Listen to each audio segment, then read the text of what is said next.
Hi guys, I am Roranoa. This video is about, what if Gohan was sent to Naruto World and became a part of Shinobi Part 7. Hope you like my video. Please subscribe, like and share Roranoa TV for more fanfiction crossover videos. Old and damaged buildings was all that formed the street, apart from some trees and the now destroyed road itself. At the end of the street, a less damaged one could be seen. On its roof, a sign with the inscription, Otakama Restaurant, stood, in a surprisingly good state compared to the rest of the place. Gohan couldn't help but remember when the androids invaded the Amenbo Island and destroyed the city built on it, leaving a landscape similar to this one, at least on the parts that weren't pulverized. Ino cringed once the bad smells reached her nose, quickly blocking her nostrils. Shikamaru sighed at his teammate's reaction, rolling his eyes afterwards. The blonde Kunoichi noticed the gesture, and she surely wasn't specially happy about it. She asked if he had something to say, but Nara just shrugged before continuing to walk behind the Junin leading them. Asuma ignored his students and continued walking forward. The Saiyan followed his sensei as he walked towards the restaurant, from where a middle-aged woman came out. Sarutobi waved at her while smiling, seemingly knowing her from before. She waved back, although she didn't smile like the Junin had done. However, Asuma didn't seem to care, and just approached her. "So, how's it been?" Sarutobi ignited his cigarette right after asking. She beckoned the team of shinobi to go into the restaurant. "Not good, but at least we're alive." Even when she invited them to come in, she still was the first one to do so. "I'm guessing you already know the issue." Asuma nodded as he followed the woman. "Apart from reparations, the basement, right?" "Yes. The corpses are down there, you can take them." She sat down on a chair from one of the numerous tables. It was a big restaurant, at least bigger than they expected it to be. Probably it was successful at one point. Sarutobi beckoned his students to go to the basement and grab the corpses. Then, before heading to the basement, he noticed that the woman had gone back to smoking, as he spotted the empty pack of cigarettes left on the table behind her. Once the door of the basement opened, the horrible scent hit the noses of the young shinobi, which made Ino and Choji gag. Gohan turned on the lights of the basement, and several bags were revealed. However, something else stood on the back of the basement, but before he could give it a more detailed look, Asuma arrived and told them to hurry up. Naruto stood next to the tall, white-haired man, and behind them stood the gates of the village. In front of them, Kakashi and the blonde's two teammates observed the two that were about to leave. Uzumaki hugged the silver-haired Junin, who blushed behind his mask. He didn't expect any display of affection from his student, so he was caught off guard. It had also been a while since he hugged anybody, so he really couldn't help but be uncomfortable. The blonde shinobi continued to hug the next person, but once he saw the pink hair, his entire face got red. Sakura cringed at her teammate's reaction. At first, he intended to just wave her off, but she offered to shake hands, which Naruto accepted. Next one, the black-haired genin, who was still sitting in a wheelchair due to disobeying Gohan back when they fought against the one-tailed beast. Naruto raised his punch and put it in front of Uchiha, who did the same, resulting in a fist bump. Once Naruto looked back at his new master, he was already walking towards the forest, which forced him to start running. He waved his team, no, his friends before crossing the gates of the village. And then, when they finally lost track of both master and student, they turned back and left for their respective homes. "I hope they find Tsunade without much trouble," Kakashi said as he pushed the wheelchair forward. Meanwhile, standing on the trees, deep into the forest that surrounds the village, two dark figures observed as both the blonde kid and the white-haired man got further away from the walls. The two of them wore the same black cloak with red clouds on it. "It seems like Jiraiya rejected being the new Hokage," the tall and black-haired figure said, while his eyes went back to their normal black color.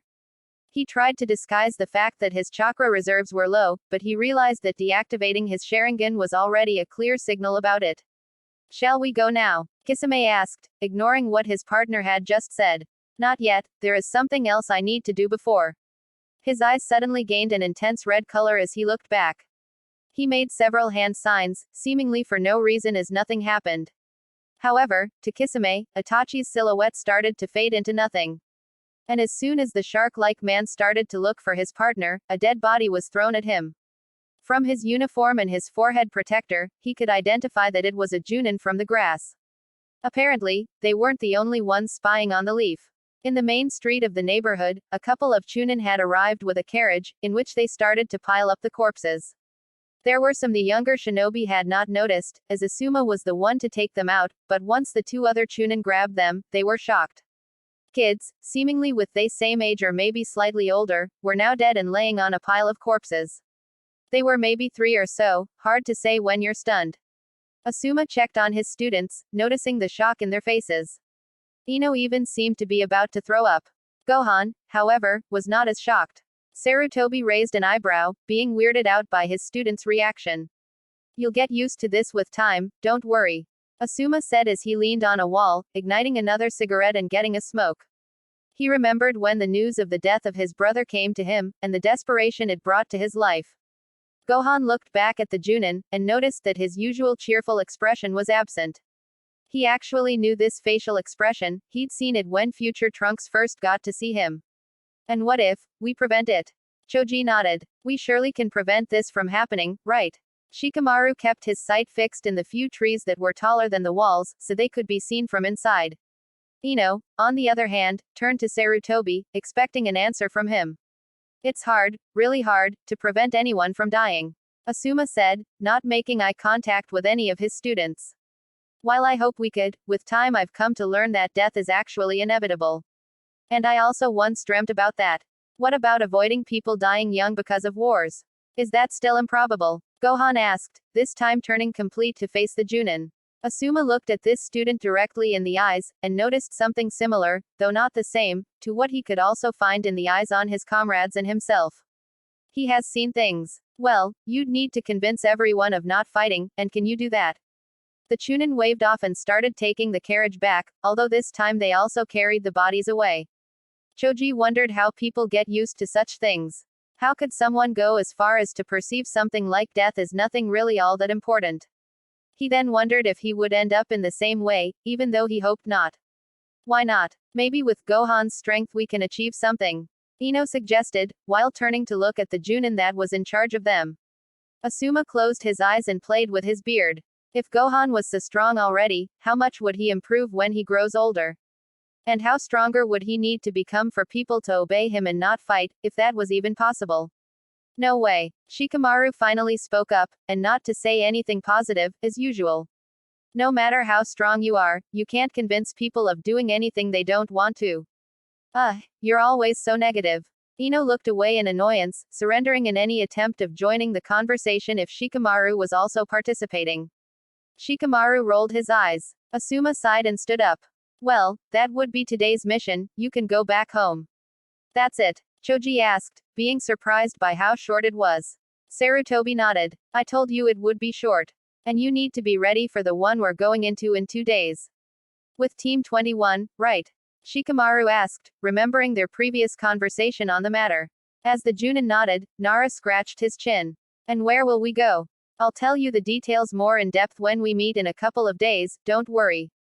Asuma explained, but as he noticed that his student wasn't satisfied with the answer, he decided to say a little bit.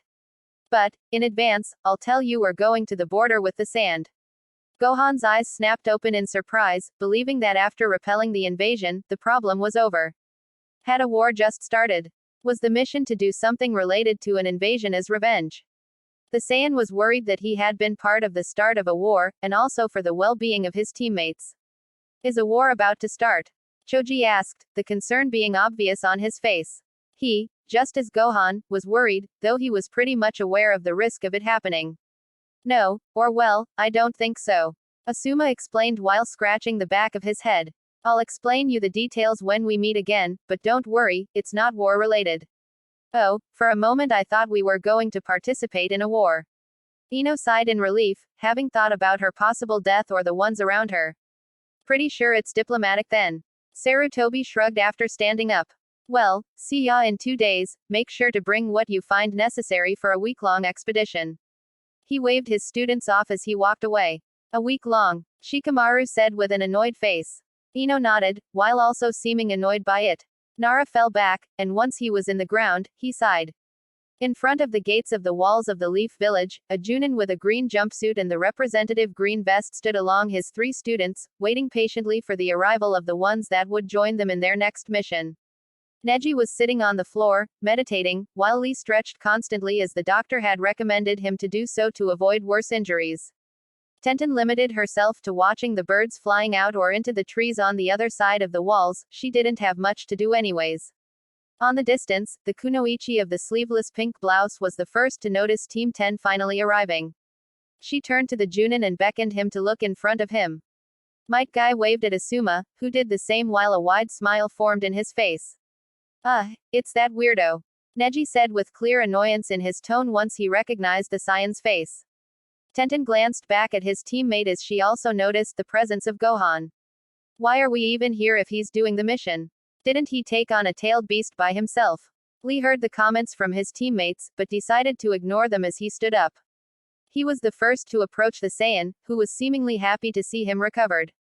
He bowed. Gohan scratched his nape as he laughed nervously. Nothing to worry about, no need to thank me. I'd also like to ask you something, Gohan-san. Lee said as he stood straight up again. The Saiyan nodded in response, wanting to know what the genin of the green jumpsuit would ask him. Let me fight you, he said with an overly dramatic tone, bowing once again. Tenten face-palmed at the petition of her teammate, while Neji could only shake his head. Maybe some other day. The Saiyan laughed nervously. Why would he want to fight someone he knows he can't beat? What was the point? Rock Lee thanked Gohan for his answer and then went on to greet the rest of the members of Team 10 with a bow. Asuma cleared his throat after Guy nodded at him. I think it's time to explain what the mission is about, as you've probably wondered what it is about. Before Sarutobi could continue, the yell of a kid could be heard from the distance. And as everyone turned back, they recognized Konohamaru's blue scarf and green goggles. Gohan cringed as he remembered he hadn't told the kid anything about his mission, and they were supposed to start his training today. Ino stared at the Saiyan, knowing that it had to do with him. Shikamaru sighed as he looked away from the situation, he was starting to regret getting out of bed. Gohan, where are you going? Konohamaru asked as he finally rested from what seemed to have been a really tiring distance to run through. You told me my training would start today. Yeah, about that. He laughed nervously, already being aware of Ino's stare. I think I forgot to tell you that I was going on a mission for a week or so. Konohamaru was disappointed at the news, but he understood the situation anyways. Okay, but promise you'll train me when you come back. And as the Saiyan nodded, the kid waved off, running back to his group of friends, who had just arrived as they were apparently unable to reach him. So, as I was saying, said Asuma, ignoring Ino's punch against Gohan, this mission is B-ranked, which means you'll have to face a greater risk, but also receive a greater reward. The Junin noticed that Ino raised her hand, but he beckoned her to wait. Now, getting into more specific details, this mission is about espionage. As you may know, the Leaf used to be allied with the Sand prior to the invasion, so the Elders have ordered an espionage mission on the Land of Wind. What's the goal? Neji asked while standing up. Good question. The objective is to gather information related to the current political state of the Sand. The grandson of the third explained, his eyes focused on the genin, who nodded once his explanation ended. Any other question? Guy asked as his arms continued to be crossed. He was certainly excited about the mission his and Asuma's students were about to go through, this meaning one of their most important and higher-ranked missions since they graduated. The 6 young shinobi shook their heads in response, to which the Junin of the green jumpsuit answered by nodding. Sarutobi then beckoned them to go outside the village. The mission had just started. You know, you've taken all this recovery thing better than I expected. Congrats. The silver-haired, masked Junin said as he pushed his student, who was sitting in a wheelchair, through the hallway of the hospital. Sasuke remained silent and with his sight on his hospital clothing. Once they crossed a plant by the end of the hallway, they'd reached the door they were looking for. Uchiha thought about how he could have avoided all of this, but then he remembered Gohan and his fist clenched. Who did he think he was to give orders to a member of the strongest clan in all of Konoha? Is anything bothering you? Kakashi asked before opening the door of the room they were going to. I noticed you clenched your fist.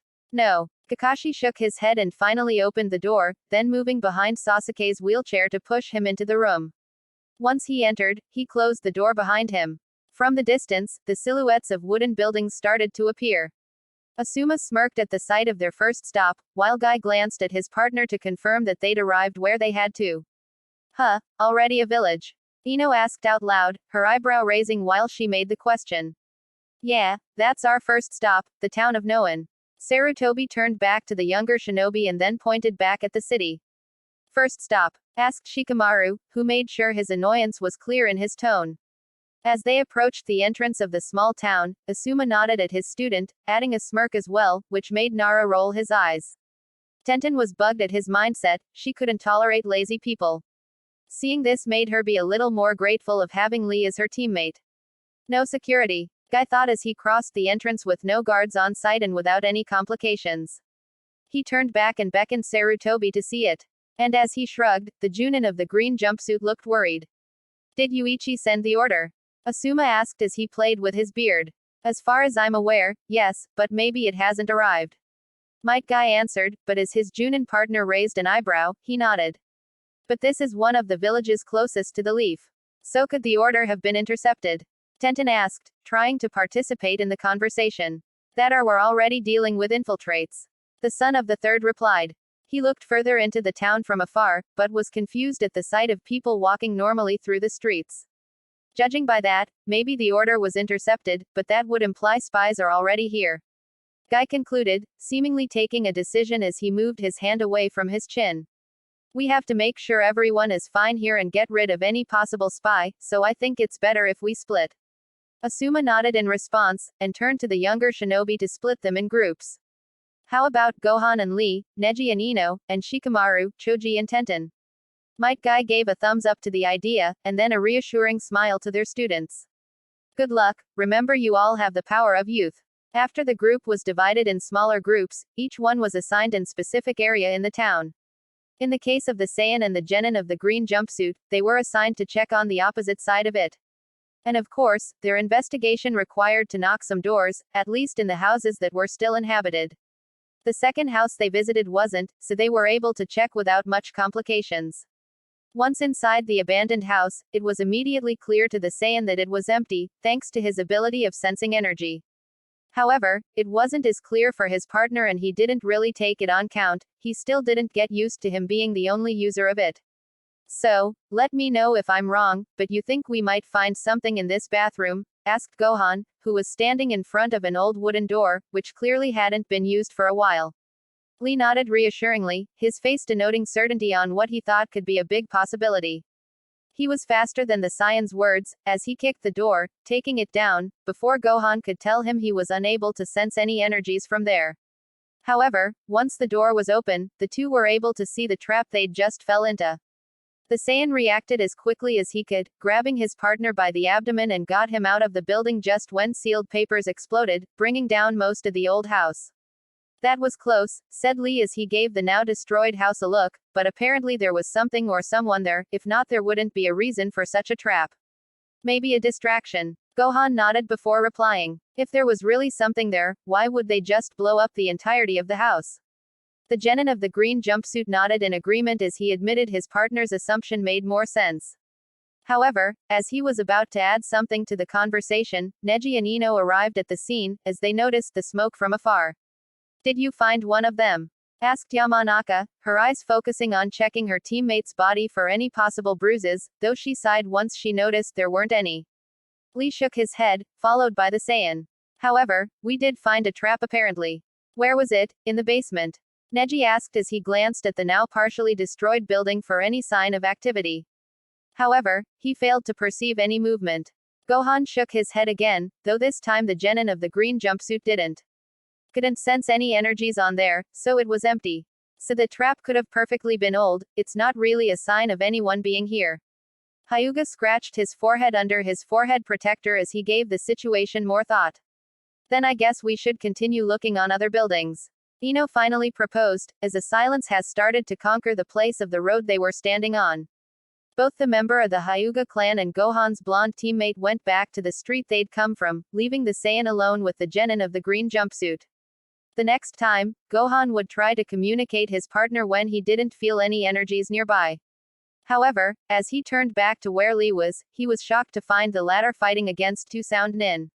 And then it hit him. Could shinobi hide their energy signals?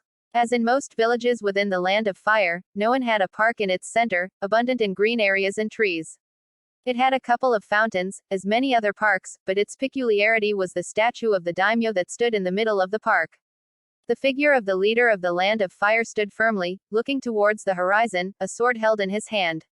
Shikamaru glanced at it as they passed by, wondering what was the point on making a statue for someone. He diverted his attention back to his partners quickly, though, as he had a mission to focus on. Tenten walked faster than the couple of boys she'd been assigned to be with during their exploration of the town. She made this with the intent of leaving them behind as she didn't really want to deal with them, thinking they'd be as immature as Lee was. However, she'd started to notice how they weren't really annoying as they remained silent most of the time and checked on the parts of the park she didn't. Choji helped in what he could, though it wasn't much as Tenten pretty much checked everywhere, and they only followed her. Alright, we'll take too long if we keep doing it this way, so let's divide and check the park faster, Tenten proposed as she took a scroll from the bag she was carrying on her back, and checked it. How about each one of us goes in a different direction? How about Shikamaru and I go there? Choji pointed to the opposite side of the park, through the statue of the daimyo, and you keep going forward. I guess that's fine. She nodded as she put the scroll back in her bag. Good luck, then. And just as she waved them off, she left. Nara shrugged, turning back towards the statue. Akamichi followed, catching up to his teammate once he realized he'd started walking. This time, Shikamaru had the chance of observing the statue closer than before. Just then did he notice the level of detail it had been made with. But even with such realization, he still struggled to find the sense on building one of them for a person. Choji continued to walk forward, not giving much importance to the statue. What he did watch was the people passing by and the kids running through the grass. He couldn't say he didn't envy them, as he missed the days when he also played with his friends as a little kid. These thoughts quickly vanished, as out of nowhere, something caused an explosion that absorbed several civilians that were enjoying themselves in the park. Once the only thing left was smoke, Shikamaru reacted, immediately running in search for survivors. Meanwhile, a drop of sweat ran down Akamichi's face. And of course, Tenten didn't take long to head there as she had noticed the explosion from afar.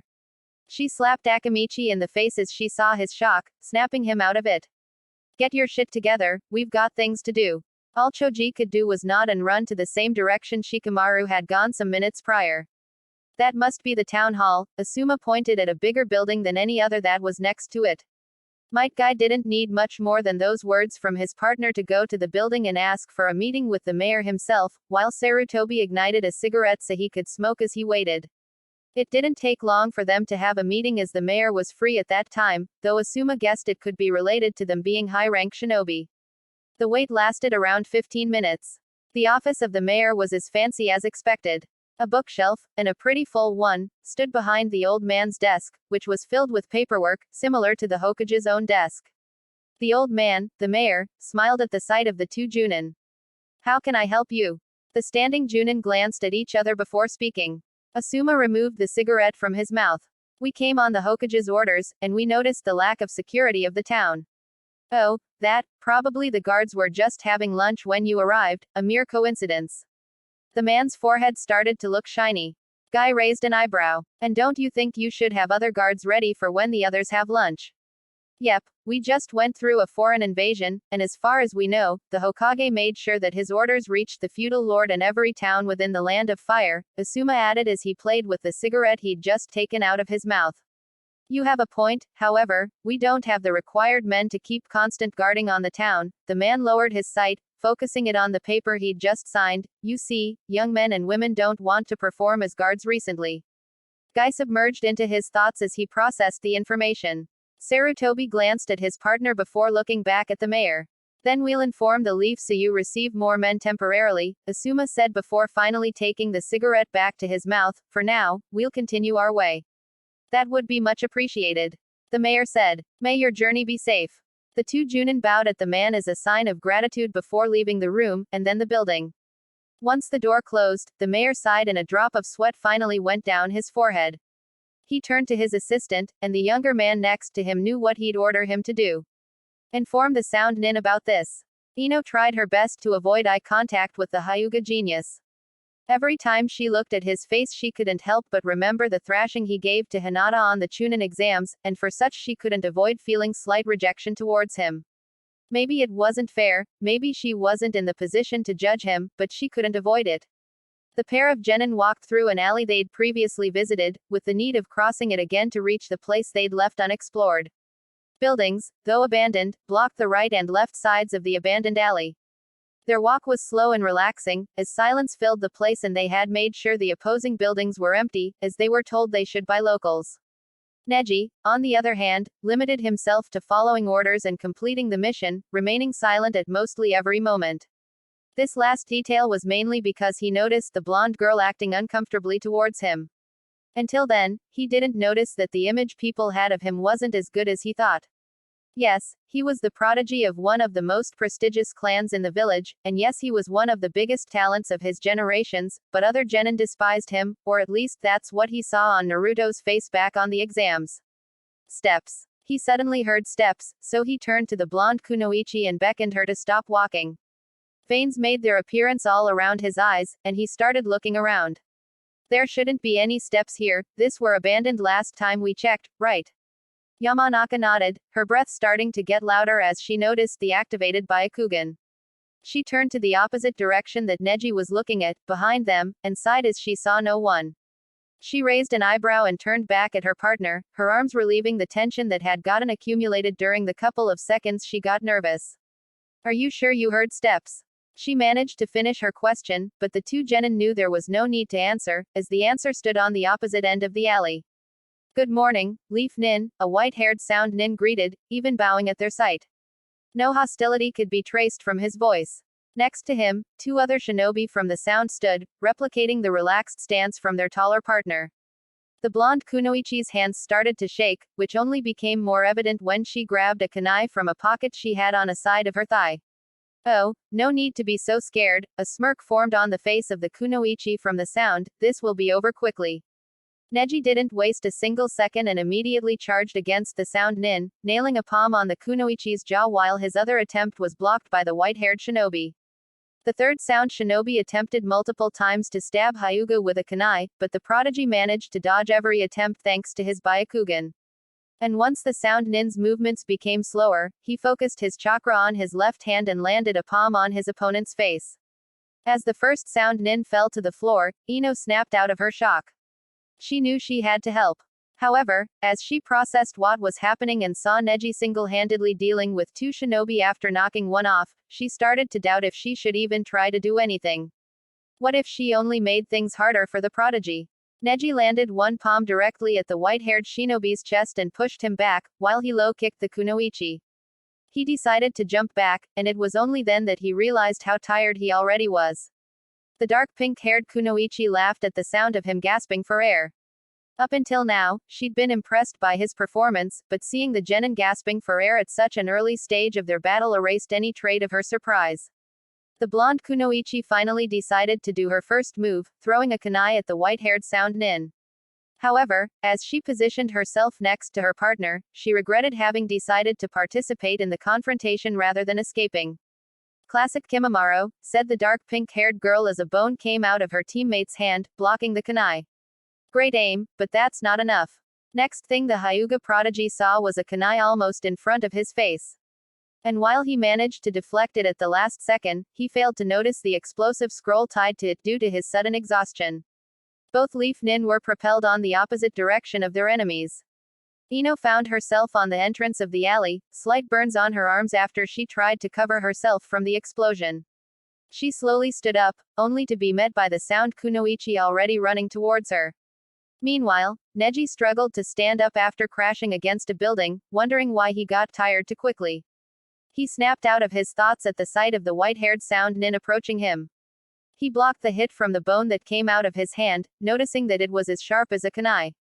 He blocked 2 more attempts before counter-attacking. 8 trigrams, 64 palms.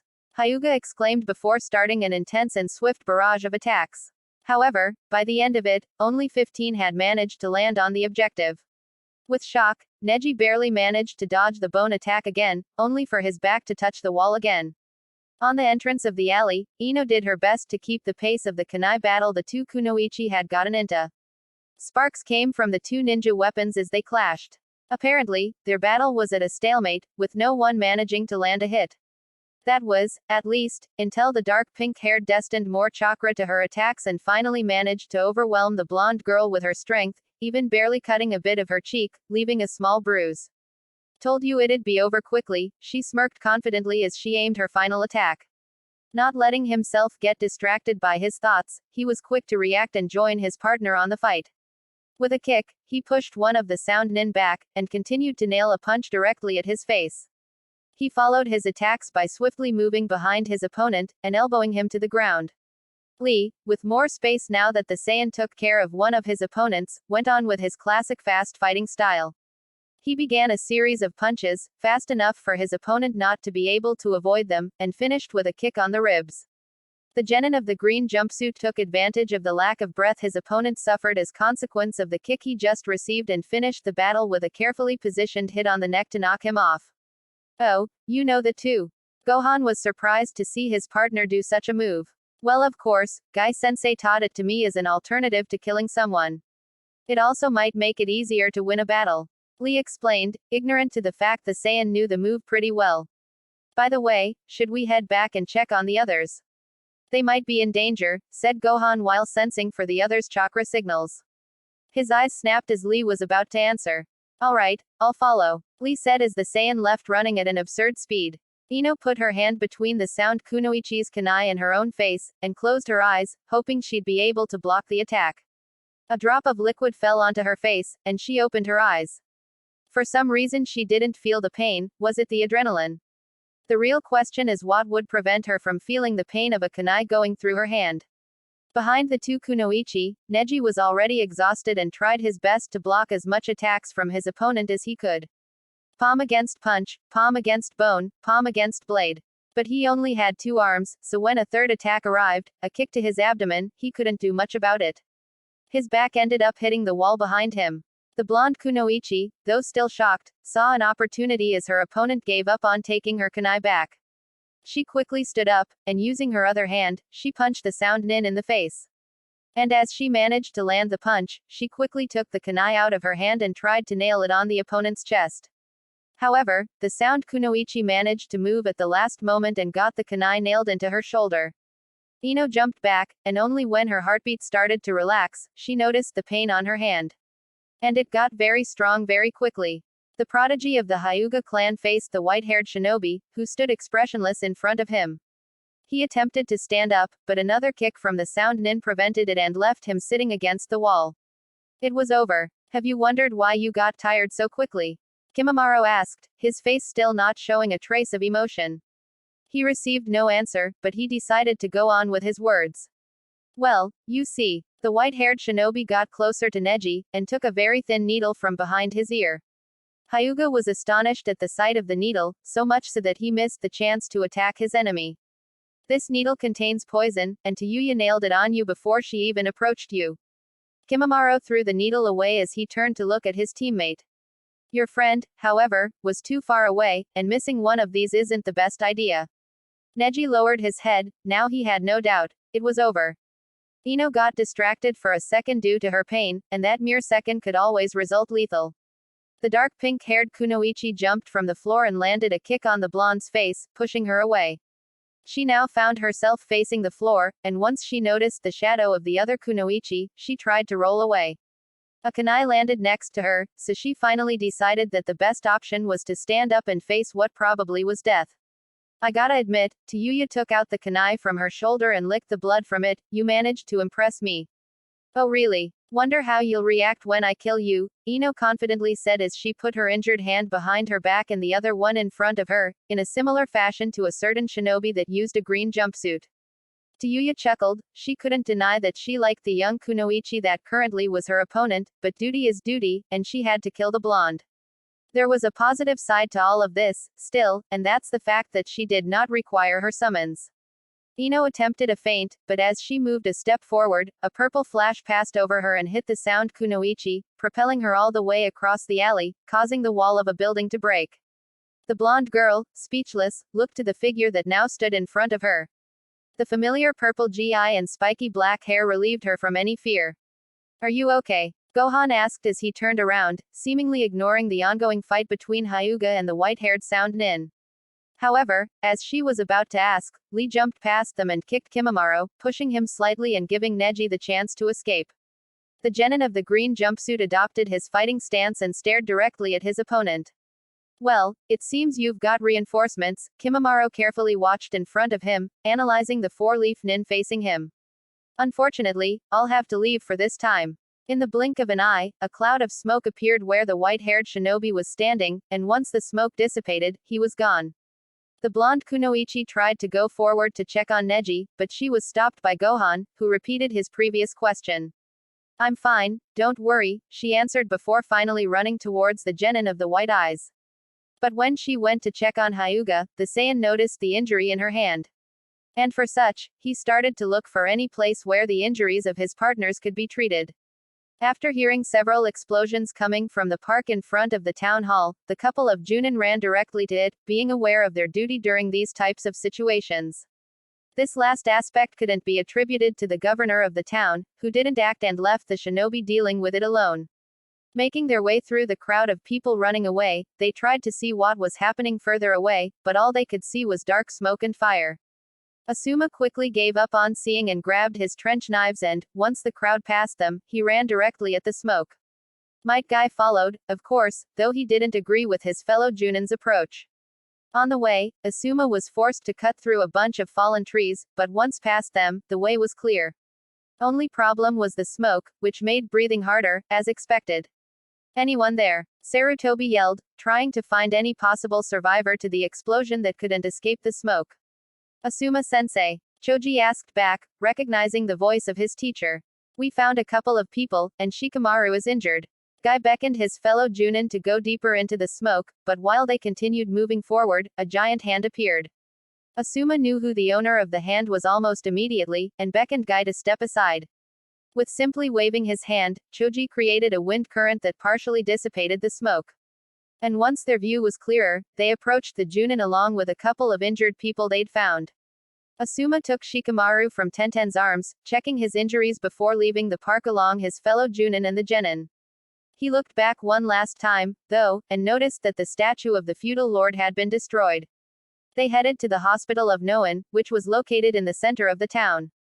And just to bother Sarutobi even more, only when the group of shinobi exited the park, the authorities of the town entered. He tried to ignore it, but he couldn't restrain a vein coming out on his forehead due to his annoyance. What happened back there? Guy asked as they kept running through the city. Any clue? Not really, everything was calm and we didn't notice anything until the explosion happened out of nowhere, explained Tenten, who was now guarding the shinobi that held the injured people. Could it be Sound or Sand shinobi? Asuma glanced at the Junin of the green jumpsuit, who seemed to be concentrated on their way towards the hospital. Maybe, but why would they hold operations in the country of fire 2 weeks after the invasion? With his eyes firmly put on their way forward, he managed to keep the conversation going. Sarutobi thought of many possible reasons why the Sound or the Sand would remain inside the country of fire, but none seemed to be logical enough to be accepted as a possibility by him. After all, one of the requirements for becoming a Junin was learning the basics of logical thought to improve mystery-solving skills. Could it be that they're trying to protect or take something? Choji suggested. Like, why else would they be here, in a smaller town in the middle of the country? Protecting something. Or taking something. Asuma dived deep into his thoughts, though not completely because he could crash against a wall at any time. His student's suggestion was logical for him, but now the question would be what exactly they'd want to protect or to take. Definitely a possibility, but it's hard to tell exactly what he'd want from the country after killing the third Hokage. Guy said, finally glancing to somewhere else, and this time he looked directly at the grandson of the previous Hokage. And as he did, he put his finger close to his eye and started spinning it. Itachi Uchiha. The gesture his fellow Junin did rang a bell almost immediately, especially as it was commonly used to refer to a Sharingan. It was a serious possibility, now that he thought of it. After all, Kurenai and himself had been forced to confront Itachi and his partner some days prior. However, his eyes snapped after another realization, and Guy nodded before glancing back forward. Or Sasuke. Our job here is over, explained the Junin of the bull haircut to the younger shinobi. The reinforcements will take care from now on, as we have other issues to take care of. The blonde kunoichi nodded after her previous question was answered, and so continued following the road. However, she still couldn't avoid looking back at the gates of the town they had already left. Naturally, when she witnessed what one of the Junin did to what seemed to be a civilian, she looked away and continued walking forward. After all, not much people watch a head rolling at that age and dismiss it as something irrelevant. Believing they were aware of it, Ino decided not to report it to the pair of Junin in front of her, and just remained silent for the rest of the way. And it would be a long trip this time, as their next destination was closer to the border than to the town they'd previously visited. For some reason, the Junin decided to skip a couple of other towns they were supposed to go to. Maybe the village had already sent other people there. Neji found it surprising that a country that, from what he knew, suffered much from war had such beautiful plains between cities and towns. The green grasslands that extended through the territories left unclaimed by people wasn't the sight they, young shinobi from the Leaf, were used to. Normally, it wasn't until they were older that they started to go on missions outside of the village hidden in the leaves. So, how did the sound nin you fought look like? Asuma spoke up, taking the younger shinobi by surprise. A couple of days went by for the group to arrive at their next destination, and it had been quite the experience for the younger ones. After all, they continued to learn to be a shinobi. And when they noticed the walls and gates of the city from afar, they cheered as they wouldn't have to camp anymore. However, everyone's laughter and smiles vanished as soon as they noticed the smoke coming from inside the walls. Black smoke that flew up to the sky, and slowly covered the sky.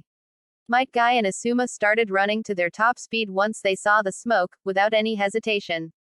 Team Guy followed right after, but Team 10 wasn't as sure as them. The sight of the smoke and the thoughts of what could be in there intimidated all of them, except for Gohan, who was used to things worse than that. But the Saiyan wouldn't leave his teammates alone. Shikamaru was the first to start running, but Choji grabbed his arm and caused his friend to stop. Nara turned around, facing his friend, and noticed the concern in both his and Ino's faces. "We have to go," Shikamaru said as he moved away from his friend's grip and continued running to the gates. Choji was clearly hesitant about what to do, even more than his blonde teammate. Nara leaving pressured him slightly to follow the rest, but the fear of what could happen remained superior than anything else. "If you don't want to go, you can stay here," Gohan said reassuringly while he cracked his knuckles. "There's no need for you to assume such a risk." The fat genin felt relieved by the words of the Saiyan, and he was ready to stay there, in safety. However, Ino's reaction was different. The blonde felt pushed to do something because she felt like Gohan saw them as weaklings, and for such urged them to stay away from trouble.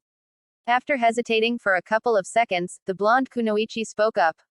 "No, I'll go with you. I'm no weakling, I'm a strong kunoichi." Gohan, who had already turned to face the road that took to the gates, turned around with the intention of convincing them to stay, only finding Ino already running towards the city and his fat teammate scared about it.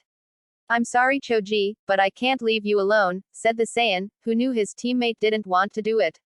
And in the blink of an eye, Gohan was already next to Ino, who had started running at least half a minute before the Saiyan. Choji was shocked by his speed, so he was forced to use his clan's technique to make his legs and feet bigger to keep up with it. Once inside the walls of the city, they noticed the inferno it had become. Most of the bigger buildings had been put on fire, and villagers were desperately running for their lives on every direction. And that was not to mention the several corpses that were laying all the way through the main street. "What the hell is going on?" Ino observed with horror on her face what had become of the city. Pure chaos. Gohan couldn't help but remember how the city of Sasebo was left after the first attack of the androids, which distracted him from what was happening all around him. For such, Ino was forced to slap him in the face to snap him back into reality. Though the horror had also invaded the Saiyan's face, and that wasn't a good sign for the other two genin, who just got even more scared.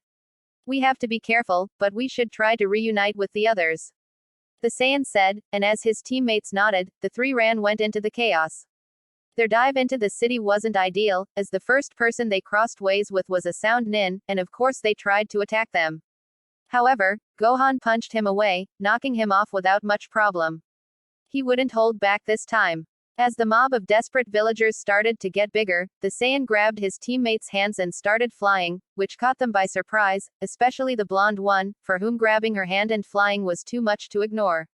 Knowing that he'll be questioned about his ability to fly, as he hadn't shown it to them, he decided to anticipate it and speak first. "I'll explain later, but we really don't have time to talk about this."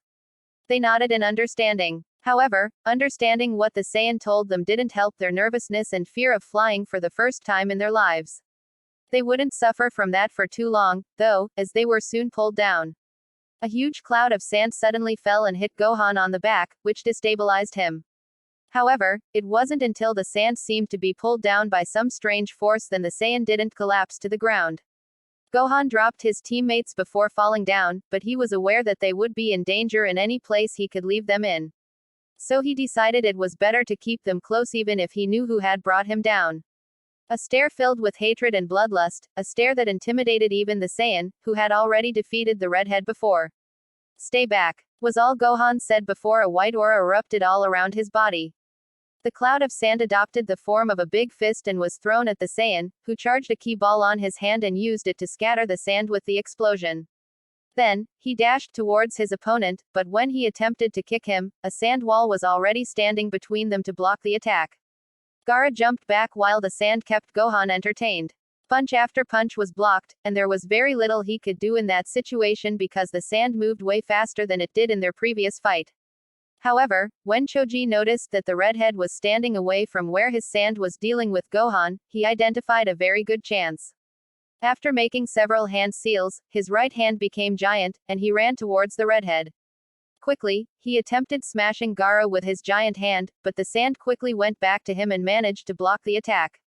What Gaara didn't think about was that he was now dealing with two shinobi and, taking advantage of the space Choji had just gotten, Gohan kicked him in the abdomen. The kick was so strong that the redhead was thrown away, going through a building and finally crashing on the street on the opposite side of said building. "Alright, quick, let's go," Gohan said after fist bumping his teammate for his good job. With the mob now behind them, there was no need for the Saiyan to carry them while flying anymore, so they just went back to running. Still, people were running and screaming on every direction, even when they had already left the main crowd behind. Panic was all around the city. They started noticing some details that made them understand what the situation was. For instance, several sound and sand nin were fighting against each other and against civilians, even there were some grass nin involved as well. After running for a couple more blocks, the young shinobi finally found someone familiar. It was Shikamaru, who was dealing with a couple of sound nin in the middle of the chaos. Choji did not doubt for a single second before jumping into the fight and slapping one of the enemies after increasing the size of his hand immensely. Once one of the sound nin was out, Nara was relieved from the exhausting fight he held. Gohan took him on his shoulder while Akamichi dealt with the remaining sound shinobi. The Saiyan left him sitting next to Ino before heading back into the fight. Yamanaka was the first to notice the cut in the face of the genin of the ponytail, and, seeing that the other two were handling the foes, she grabbed a small part of the bandages she wore on her thighs. Though uncomfortable, Shikamaru let her use those bandages for his injury, as he knew it could get infected and severely worsened. After the Saiyan defeated the last remaining sound nin near them, the two other members of the team joined Ino and Shikamaru. They noticed the bandage, which now covered pretty much half of Nara's face. The Saiyan also noticed that Ino had used part of the bandages she wore, seeing that her left thigh was exposed compared to the right one. He had a cut, from his fight. The blonde Kunoichi explained, anticipating herself to the questions from her teammates.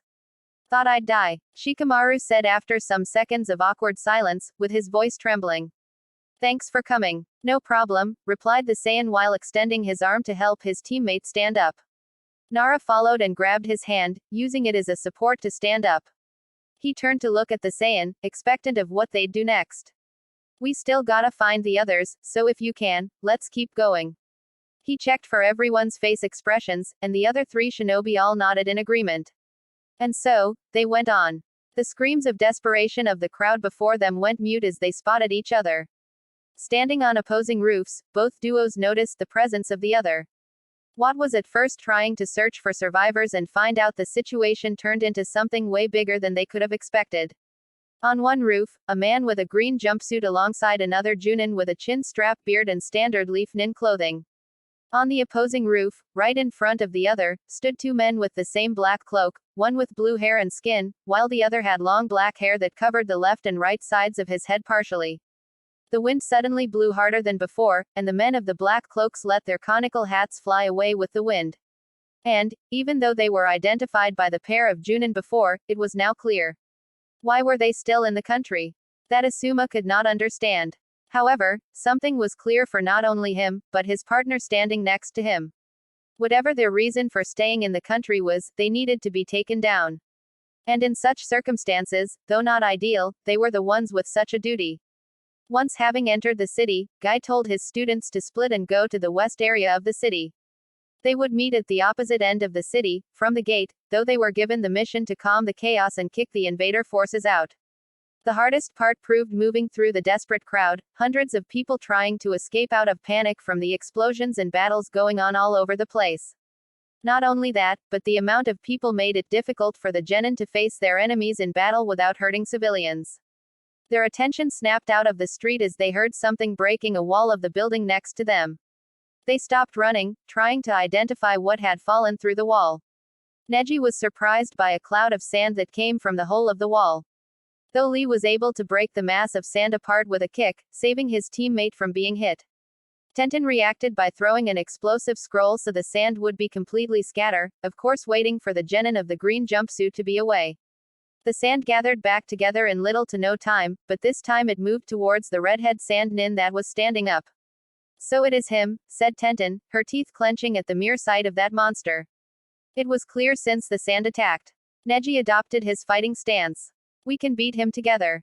Lee followed Hyuga and adopted his own stance, the own taught to him by his mentor, Guy. The sand attacked again immediately after Gaara was standing firmly. It adopted the form of a giant punch, though as it was about to be hit by another explosive scroll, it scattered into just a flying bunch of sand again to avoid it. As it kept advancing, the kunoichi of the pink shirt was forced to jump back while her teammates ran behind the sand, aiming to attack the redhead.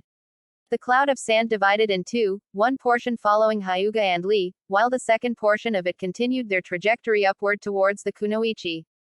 And because of the genin of the Bushy Bro's speed, the sand catched Neji before they could get to the redhead. Lee had to stop and recover his pace towards the shinobi of the white eyes, who struggled against the powerful grip of the sand. However, as he was about to get to him, something hit his back, causing him to fall to the ground and bruise his face as it crashed against the floor. Tenten fell from the sky, opening her way through the sand with a sword she'd summoned from her scrolls, and managed to masterfully change the direction of her sword before it landed on her teammate. Neji took the chance and, using his gentle fist, escaped the grip of the now little amount of sand that was attached to his legs. Now, the brown-haired kunoichi faced an old opponent, a previous rival from the Chunin exams. Reinforcements had arrived for the redhead, and they were familiar to the members of Team Guy, who recognized the girl of the giant fan and the boy with purple tattoos all over his face. Hyuga was known for being ruthless in battle and not letting his opponents have a chance, and he honored such reputation by unexpectedly landing a palm on the tattooed sand nin's chest, pushing him slightly back. His new position gave the prodigy of the Hyuga clan the perfect angle to land a direct hit on his neck, this time managing to knock him out. His technique was clean. Temari reacted just as quickly, though all she managed to do was push Neji back with wind boosted by her giant hand fan. However, he wasn't alone, and so she was left in a precarious position when the brown-haired kunoichi dashed and tried to slash her sword through the blonde's body. As the fan blocked the sword several times, Tenten jumped back and grabbed her scroll, though only to surprise the sand kunoichi. From the scroll, she summoned a chained scythe, and swiftly attempted to hit her opponent with it, but as it was about to cut through the blonde's face, a wall of sand blocked it and absorbed the scythe, only letting go once it was completely destroyed. Tenten was never happy to see one of her favorite weapons be destroyed like that, but she had more important issues to take care of at the moment.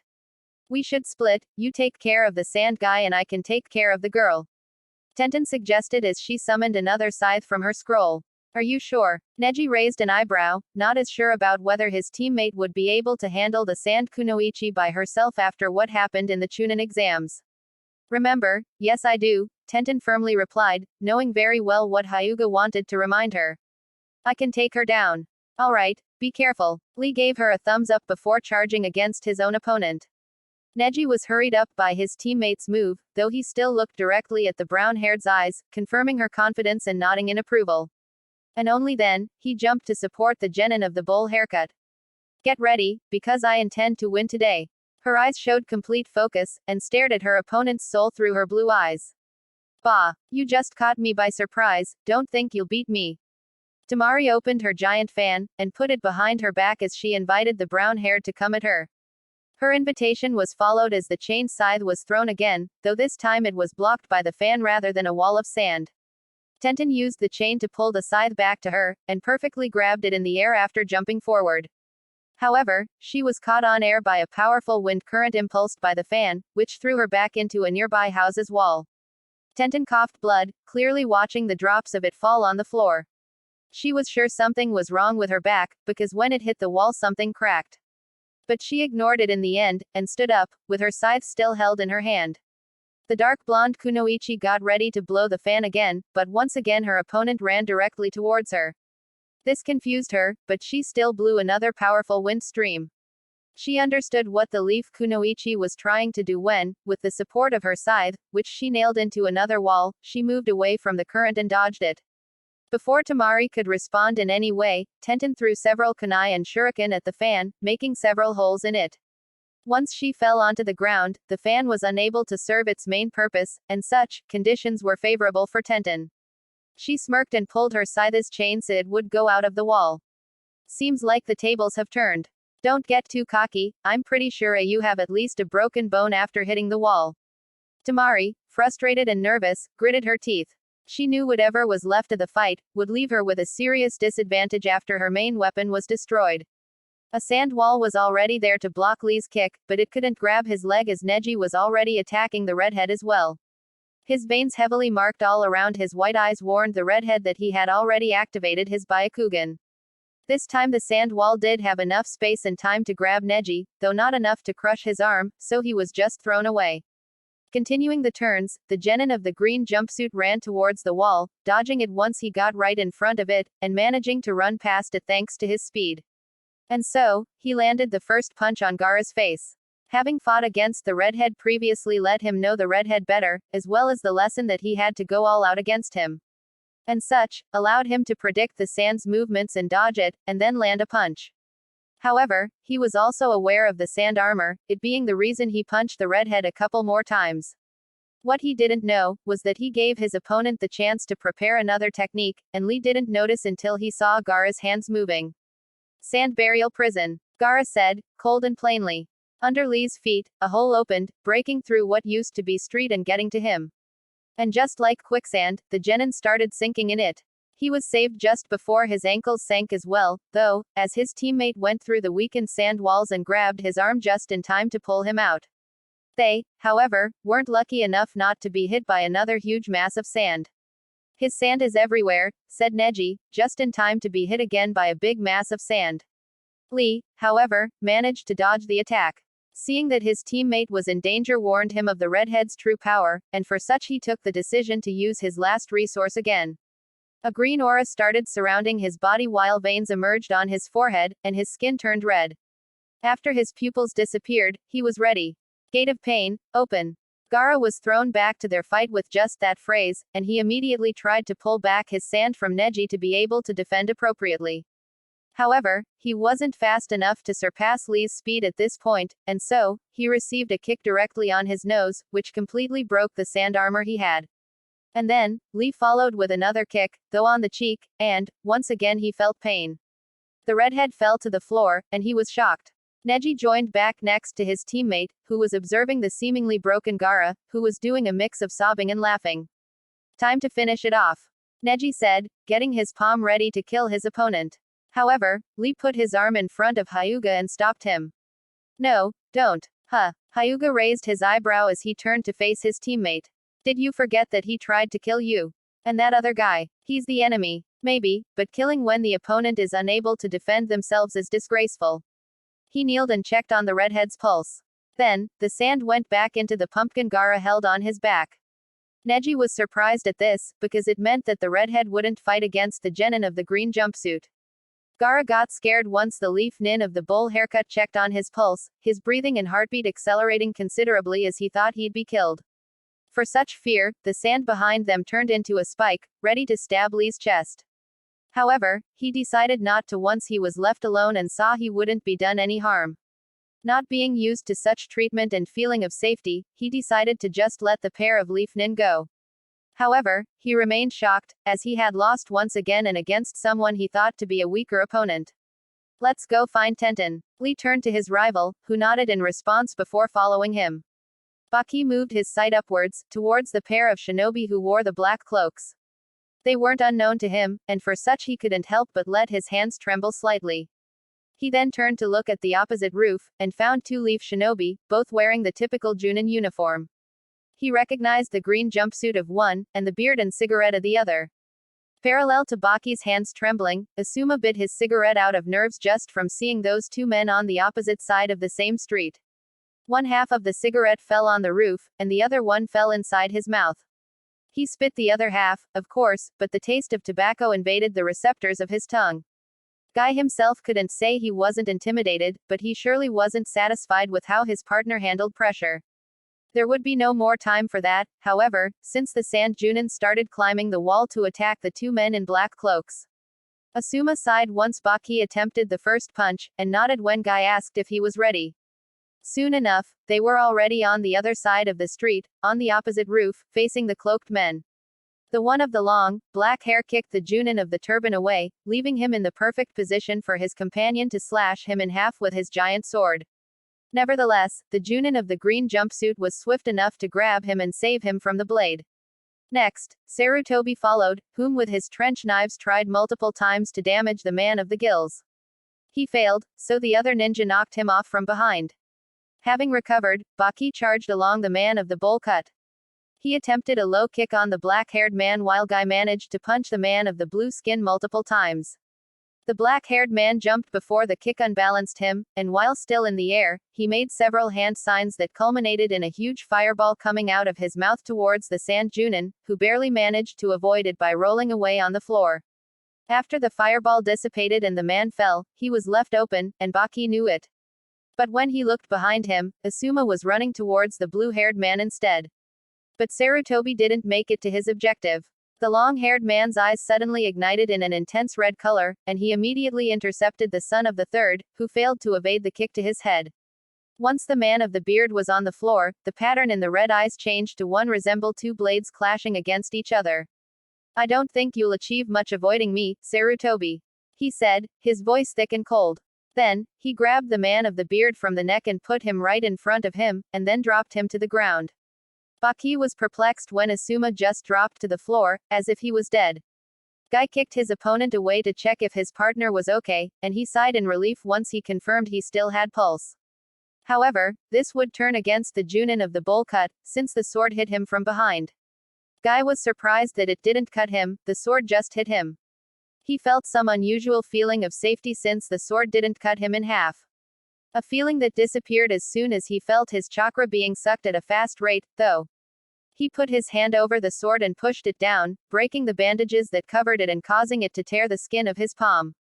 Taking advantage of the Sand Junin's distraction, the black-haired man took a blade out of his cloak and nailed it in his shoulder. Baki screamed in pain and fell on the floor, next to where Asuma was now laying. Guy glanced at his fallen allies, and then back at his injured hand. He found himself surrounded by the two cloaked men, who now both held blades. Behind him, the man that resembled a shark smirked confidently because of their numerical superiority, while his partner remained expressionless and merely staring at their enemy. The first move came from the one who resembled a shark, attempting an attack with the now uncovered sword, which was covered with spikes almost completely. Guy jumped up and barely managed to step on it before jumping away once again. His sandal was destroyed by the spikes of the sword, and so it fell off his foot as he was still in the air. The man of the long, black hair limited himself to pointing his blade forward as his opponent had jumped directly towards him. It seemed lazy to his partner, and he was proved right as the Leaf Junin jumped on the blade with the only foot that still had a sandal on. However, as soon as he touched the floor, he directly faced the pair of red eyes. He closed his eyes as a reflex, but he was sure that the mistake was already done. To his surprise, after a couple of seconds, no illusion had been casted upon him. What he did notice were steps approaching him. For such, he opened his eyes once again and checked his surroundings. While still looking at another direction, he used his injured hand to stop the enemy's blade, and even managed to take it and throw it away. This proved useless once the man of the Sharingan took a second blade out of his cloak, and attempted to stab him once again. Guy had been reduced to just one hand, which made it more difficult to attempt any move other than dodging. As he grew more and more tired, he came to the conclusion that he had just one last card to play if he wanted to come out alive alongside his students and partners. His eyes widened, however, as, in the blink of an eye, the sword that previously threatened to assassinate him was turned into several metal pieces. He was pushed back, and only then was he able to recognize his new ally. The spiky hair, the teared-up purple clothing, and the unusually muscular body for someone his age. The student of Asuma, son Gohan, had been the one to rescue him. The Saiyan swiftly attempted several punches and kicks, which the cloaked man successfully dodged. Then, his silhouette vanished for a second, only to appear behind his opponent. Once gaining such position, he tried to hit the man's neck, but to his surprise, his hand was stopped before reaching its objective. He took advantage and used the man's own grip to pull his arm back and then landed his knee on his back. After letting his arm go, he kicked the man away, and then turned to face the remaining cloaked man, who was approaching him. Gohan stopped the blue-skinned man's fist, provoking an expansive wave to spread. Guy, injured and sitting as the boy handled two members of Akatsuki all by himself, was not amused by the wave anymore, since what he had seen prior had already been enough for him to increase his expectations. Next, the cloaked man of the blue skin thrusted his sword against the boy with his remaining arm, and just as his other fist, it was stopped. The Saiyan soon realized that the sword not only teared the skin of his hand, but that it absorbed part of his ki. And so he released the sword, but just as it was thrusted against him once again, he felt an unusual heat increasing on his back. He turned around and saw a gigantic fireball approaching him from afar.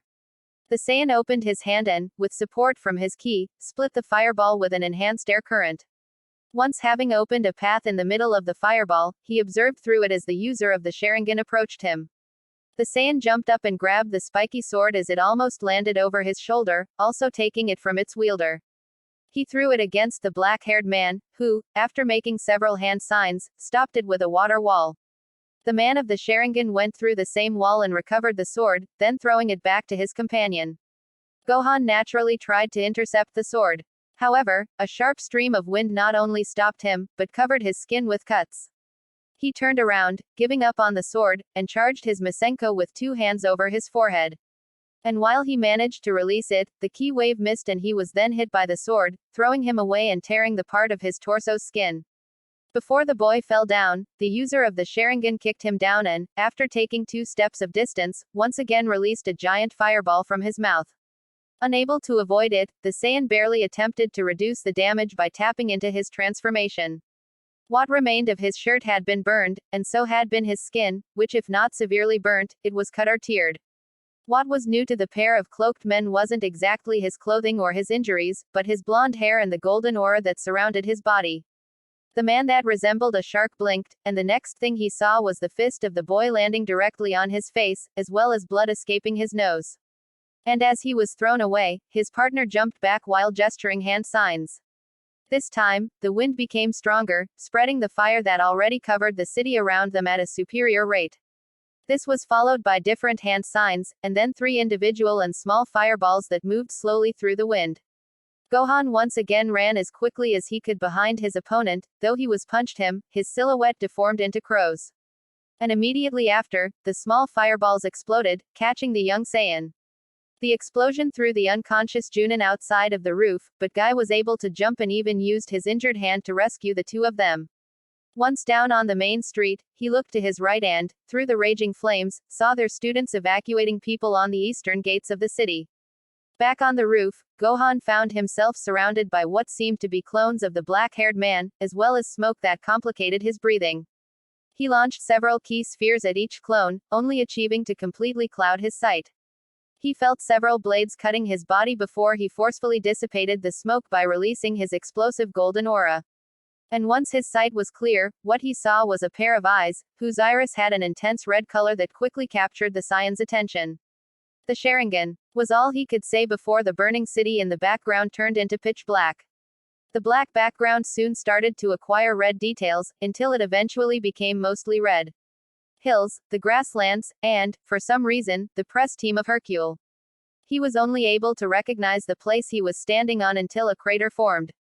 He looked down and recognized the head that was speaking to him. And once he looked forward, the silhouette he faced triggered a shiver to cross his body. He wasn't even able to scream as Cell's foot crushed 16's head. A tear escaped his eyes as he opened his mouth, trying to push any sound out, but being unable to. And as he stood up, he found a redhead shinobi whose eyes stared directly into the Saiyan's eyes. The events happening around him suddenly moved forward, and soon the Saiyan found himself kneeling as his father stood between Cell and him. This time the field was even more deteriorated, presenting more craters. Cell, defeated, had gone back to his previous form, and in a desperate attempt, he tried to take the planet down with him. His father placed his hand on the bio-android's body, and then turned his head to look back at his son for one last time. This time, streams of tears flowed down his face as he tried to scream desperately. He tried his best to stand up, but he was unable to. He was forced to observe as the past played in front of him, giving him no chance to change it. Once his father teleported away with the android, the space shifted once again. This time, the field seemed to be less damaged, even having the presence of grass around him. He also noticed as his hands and legs became smaller, as well as his outfit changed. An intense glow of light forced him to cover his eyes, though he was still able to notice as a silhouette positioned itself between him and the light. And then, he recognized what was happening as well. When the light vanished, the silhouette, now a familiar green body, fell down to the ground. His master was laying, dying, on the ground. And once again all he could do was stare as it all happened. His eyes snapped open and so did his mouth as he finally managed to release a scream filled with his inner despair and frustration. Then, he gasped for air and took some time to recognize his surroundings. White walls and curtains, a window that had a view of the village. Next to the bed he was laying in, a machine that reported his pulse, and in the opposite side, a chair where a blonde friend of his was waiting. "Ah, you finally woke up," the blonde girl said after being scared by the scream. He glanced at her, allowing her to notice how tired his eyes looked. "Finally. How much did I sleep?" "You were in a coma for like 3 days. You were lucky Asuma-sensei found you after those guys abandoned you to die." "Ah, yeah, right." He finally noticed the bandages covering his arms and torso. His previous dream, or at least he thought it was a dream, had distracted him from the fact that he got all burnt and injured. "So you're telling me that that kid survived to the Akatsuki?" Aoba asked while he held a cup of tea with his right hand. The bearded Junin nodded in response, as well as the one that wore a green jumpsuit. "And he also beat a tailed beast before, what the hell?" The old man was right, goddamn, that kid is strong. "It was about time for that imbecile to be right about something," said a drunk Yuichi, taking another shot after speaking. The group of shinobi had gone to have lunch at a restaurant, since they all had been very busy recently. And of course, the topic of their missions came to the conversation, hence why they mentioned the Saiyan's performance. "Don't speak like that about my father on my face, at least have some shame, drunkard," Asuma complained, though Guy, who was sitting next to him, urged him to calm down. "But anyways, what are you doing here? You should be working as Hokage and you rather be here drinking." "Meh, the elders will take care of it later, don't bother," replied Aoba before the gray-haired man next to him could speak for himself. "But going back on topic, shouldn't that kid already be given Junin rank? He could probably take on all of us at once. Being a Junin requires more than just being strong, but of course what he has done until now is impressive, to say the least," Asuma said. "Surely, it requires not only physical prowess to survive to Itachi Uchiha himself, who has a history of not just not losing, but killing most of his adversaries when he has the chance." Guy added. "Makes me think. What are the chances he's with the enemy?" Yuichi suggested. "He handled the tailed beast, alright, but you did say he was found unconscious, right?" "Yes," Guy answered. "Then why would they not kill him?" Yuichi punched the table before taking another shot of sake. "I got knocked out before he even arrived, but I could guess they were looking for something else," Asuma replied. "In the end, aren't reports suggesting that they are after the tailed beasts? And aren't Jiraiya and the Fox Kid hanging around looking for Tsunade? You could make a point for that, but I have to agree with Yuichi that it is entirely possible for that kid to be allied with the Akatsuki, or maybe even just Itachi," Aoba said before taking another sip from his tea. "Imagine if that kid betrayed us," Yuichi started talking, though it seemed to be more to himself than anyone around him. "I wonder if that kid could take the whole village down from inside. I got to know the kid better during this mission, and I doubt he's working with the enemy," Guy explained, wanting to defend the boy.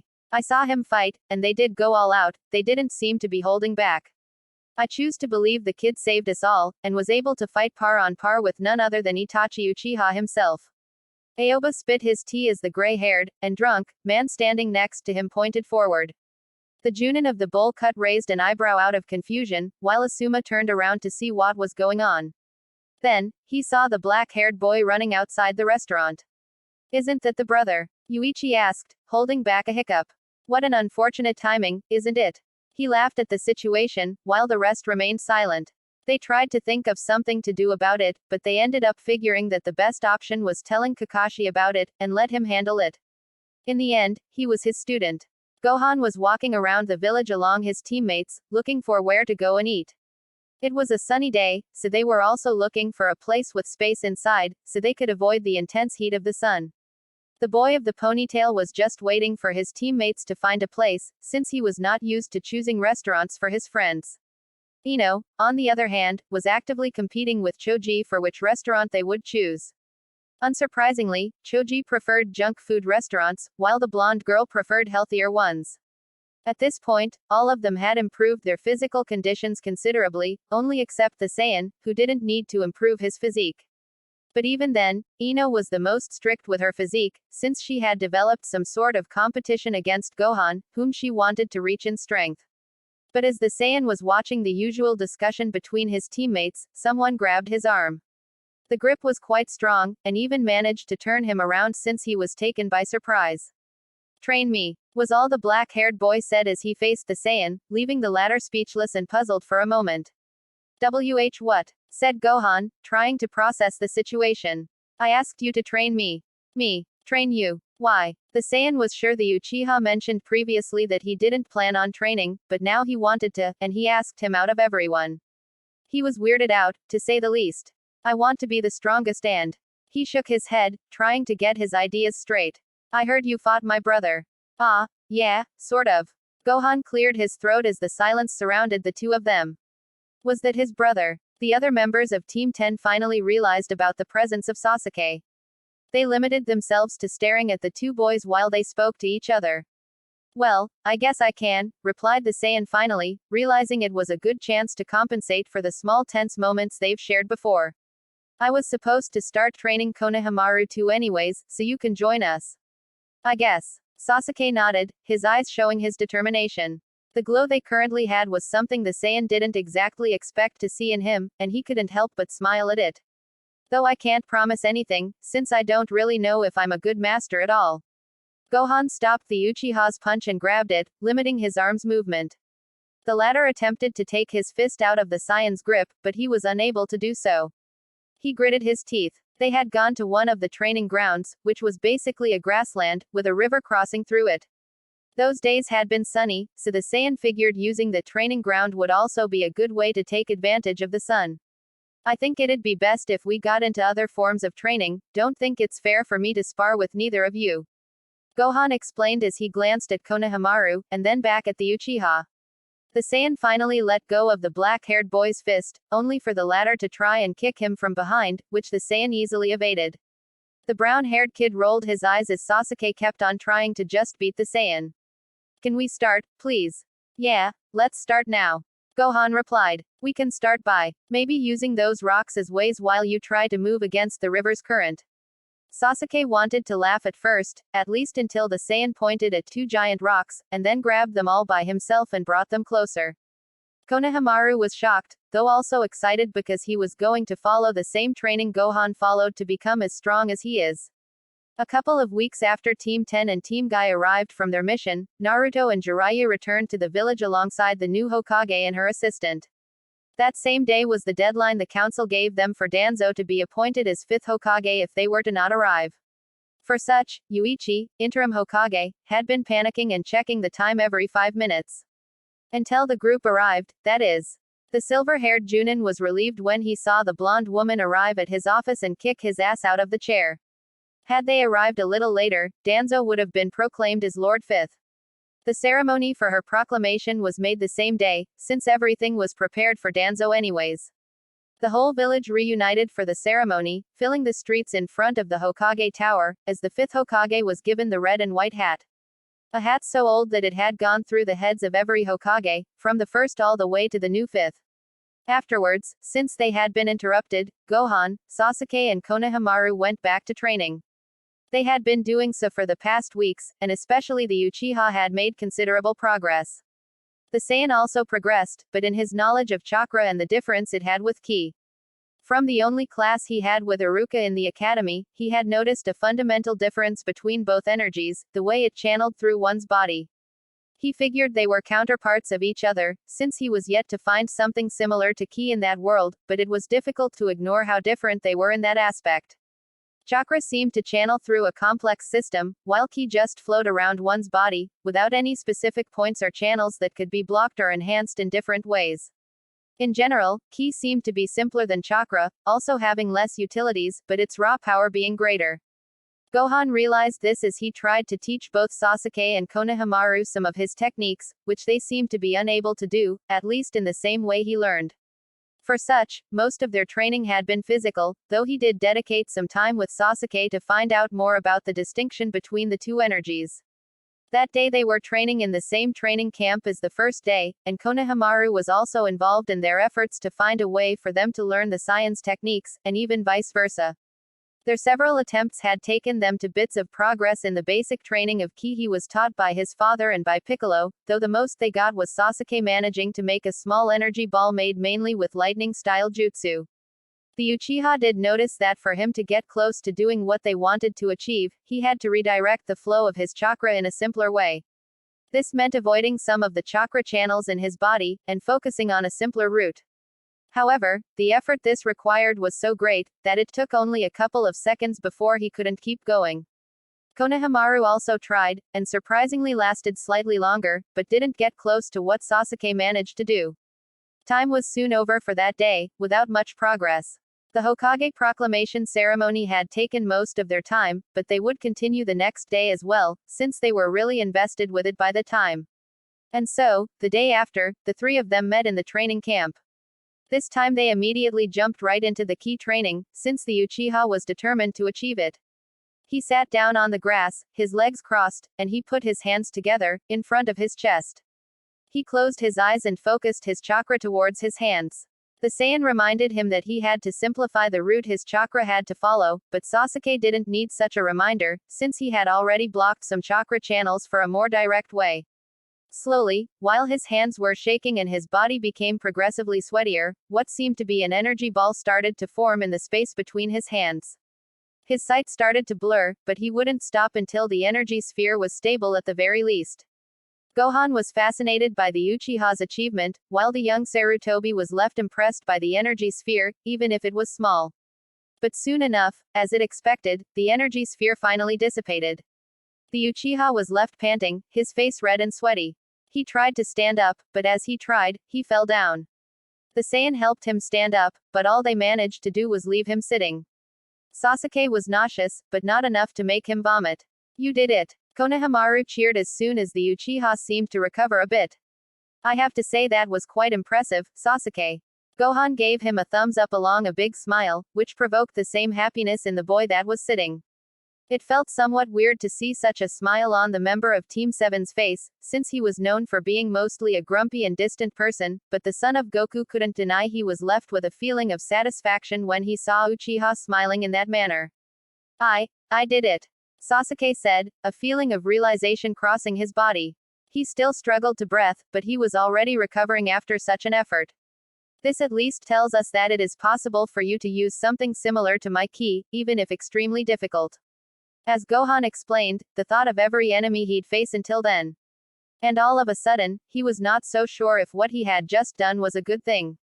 "Well, Sasuke was the first one to do it, but I'll be the first one to master it," Konohamaru said before his attention was diverted by the sudden appearance of a Junin alongside the group of boys.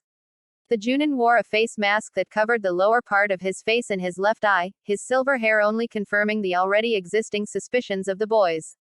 Even if only one of his eyes was visible, after so much time spent with Kakashi, that single eye was all Sasuke needed to know something was wrong. "Sasuke," Kakashi plainly said. Uchiha noticed that his master was holding something back, and he raised an eyebrow. "What?" The silver-haired Junin remained silent for a couple of seconds, and then lowered his head, now looking at the ground on which his feet were standing. Daichi was found dead in his room. Even after he noticed something unusual through Kakashi's only visible eye, he remained cheerful, satisfied of what he had accomplished just some moments ago. All that happiness and feeling of realization evaporated, however, as soon as those last words were pronounced. A feeling of emptiness formed in his stomach, and this time he did throw up. Konohamaru turned to look at the Saiyan, looking for what his reaction had been, himself being so shocked he didn't find the right reaction. The somber reaction he found on Gohan's face finally released the chill his body was holding back. Kakashi walked forward, towards his student, and he watched him from above until he stopped throwing up. The Uchiha raised his sight to face his master, and as he saw such a familiar face, tears started to escape his eyes, even if he didn't allow them to.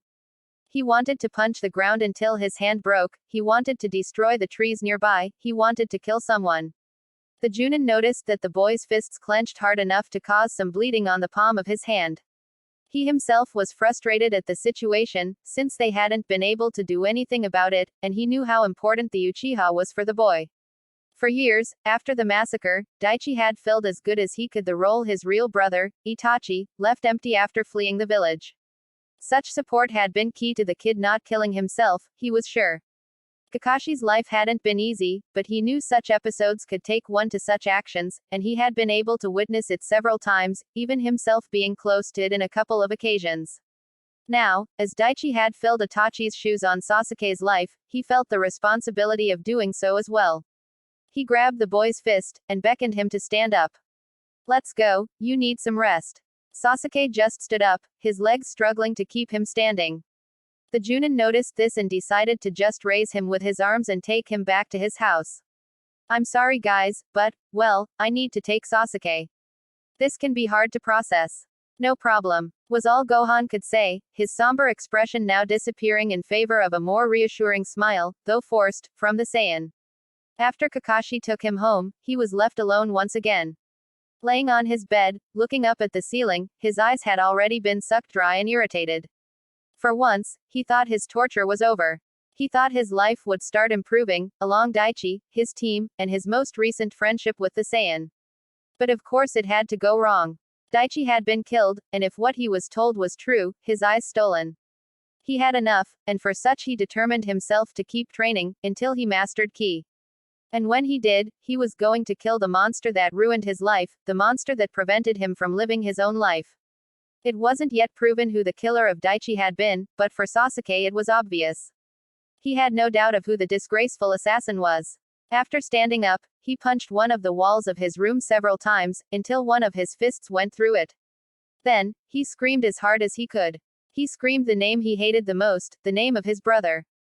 Itachi. What remained inside his lacrimal glands went out of his eyes during that scream, which lasted until the boy ran out of breath. Then, Sasuke looked outside the window.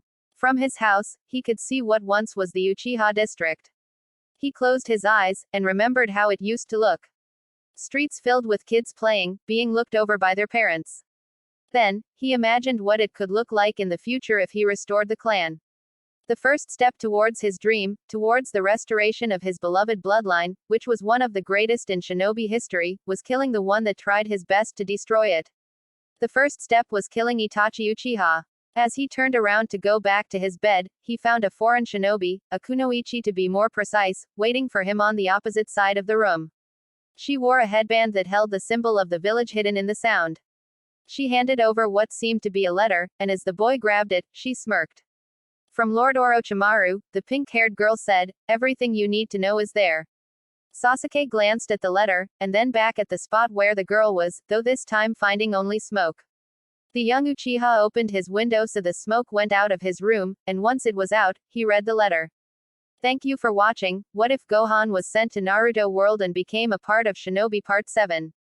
Hope you like my video. Please subscribe, like and share Roronoa TV for more fanfiction crossover videos.